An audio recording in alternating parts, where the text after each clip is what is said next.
Ubawo uMncikanana Tofana utyhola ngelithi wayekiswa ingqesho ngumgodi Anglo Platinum ngenxa yempilo, kodwa akonelisekanga imali awayifumanayo ngethuba ewafulathela amasango. Ndike ndazama ukuyiphanda, andaphenduleka kwathi imali yakho yaphela, awukho nto sakukweleta ngayo.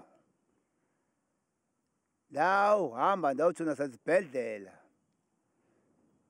Njengamanje ndibuye ngezizathu zolima, ndafakwa egesini eMthatha, ndiyiphanda le mali bendifama ndibhatele ngayo.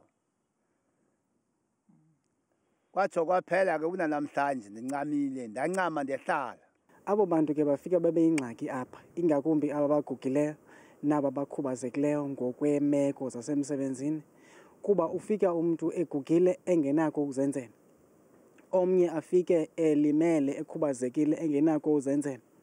Loo nto isenze sibe neembedlenge ezininzi.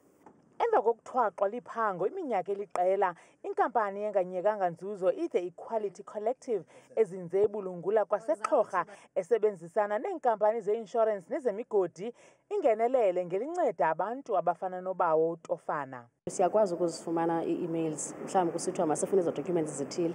Ingxaki esiba nazo ke into yobana abantu bengenazo ezo documents because kudala umntu ebuyile and akasazazi noba wazigcina phi na. Siye sibe neengxaki ezinjalo. But apho sikwaziyo ukubanceda siyabancedisa kakhulu. Ubawo Tofana nabanye ke bancedwa simahla.